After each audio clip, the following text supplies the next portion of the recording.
পলাশ পর্ব অতীত করে স্বমহিমায় জনসমক্ষে স্মৃতি মান্দানা। বুধবার দিল্লিতে এক অনুষ্ঠানে দেখা গেল বিশ্বজয়ী ভারতীয় তারকাকে। অনুষ্ঠানে মহিলা দলের অধিনায়ক হরমনপ্রীতকে দেখেই জড়িয়ে ধরলেন স্মৃতি। আর সেই অনুষ্ঠানেই মনের কথা খুলে বললেন তিনি।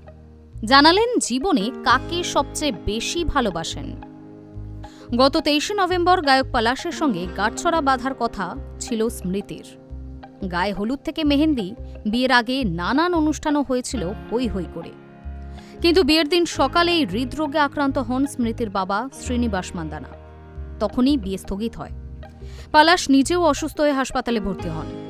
তবে পরে প্রকাশ্যে আসে বিয়ের অনুষ্ঠান চলাকালীনই নাকি এক কোরিওগ্রাফারের সঙ্গে ঘনিষ্ঠ হন পলাশ। ফাঁস হয় অন্য এক মহিলার সঙ্গে পলাশের ঘনিষ্ঠ চ্যাটও। নেটিজেনদের বক্তব্য, সম্ভবত সেই কারণেই পলাশের সঙ্গে সম্পর্ক ভেঙেছেন স্মৃতি। গত রবিবার দুপুরে ইনস্টাগ্রাম স্টোরিতে দীর্ঘ বিবৃতি দিয়ে স্মৃতি জানিয়ে দেন পলাশের সঙ্গে বিয়ে ভাঙছেন তিনি। তবে কেন এই সিদ্ধান্ত সেই নিয়ে যদিও কিছু বলেননি বিশ্বকাপজয়ী ক্রিকেটার। পলাশও বিয়ে ভাঙার কথা ঘোষণা করেন সমাজ মাধ্যমে। তারপরই আসন্ন শ্রীলঙ্কা সিরিজের জন্য অনুশীলনে নেমে পড়েছিলেন স্মৃতি। আর এদিন রাজধানীতে হাজির হন একটি ব্র্যান্ডের অনুষ্ঠানে, যেখানে সাফ জানিয়ে দেন ক্রিকেট ছাড়া আর কিছুই ভাবছেন না তিনি। অনুষ্ঠানে স্মৃতি বলেন, আমার মনে হয় না ক্রিকেটের চেয়ে বেশি আর কিছু ভালোবাসি। ভারতের জার্সি আমাদের মোটিভেট করে।